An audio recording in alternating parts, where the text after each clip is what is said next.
Welcome to ચેતુસ kitchen. તો આજે આપણે બનાવીશું ચીકુ જ્યુસ અથવા તો ચીકુ શેક પણ તમે કહી શકો છો।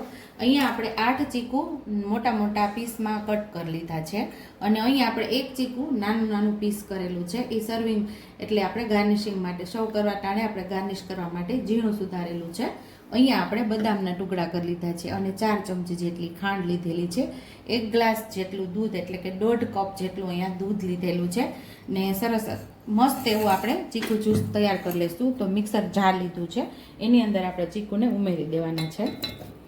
ચીકુની આપણે છાલ ઉતારી અને સરસ નાના નાના ટુકડા કરેલા છે। એ તો બધાને આવડતું જ હોય છે કે ચીકુની છાલ ઉતારી અને ટુકડા કરવાનું, એટલે મેં આજે બતાવેલું નથી। મેં ટુકડા કરીને જ ડાયરેક્ટ બતાવી દીધું છે આપણે।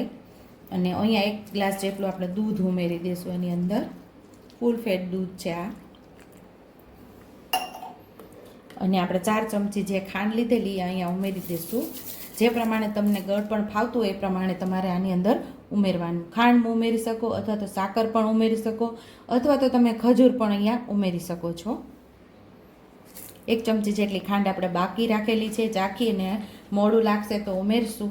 પહેલાં આપણે મિક્સર જારની અંદર સરસ આપણે ક્રશ કરી લઈશું, એટલે મિક્સર જારની અંદર આપણે જ્યુસને તૈયાર કરી લઈશું।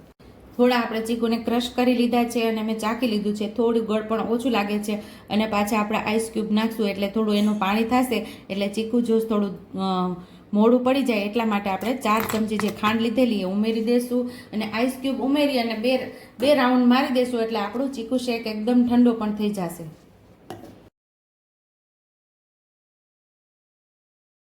તો ટેસ્ટી એવો આપણો ચીકુ શેક એટલે કે ચીકુ જ્યુસ તૈયાર છે। તો સર્વિંગ ગ્લાસની અંદર હવે આપણે સર્વ કરી લઈશું।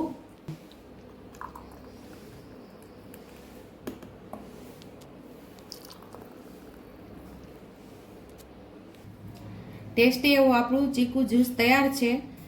ઉપરથી આપણે આઈસ ક્યુબ ઉમેરી દઈશું।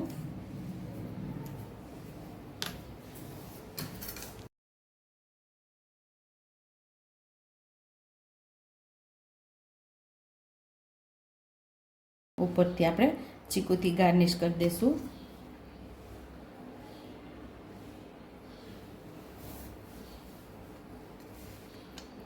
બદામની કતરણ ઉમેરી દઈશું।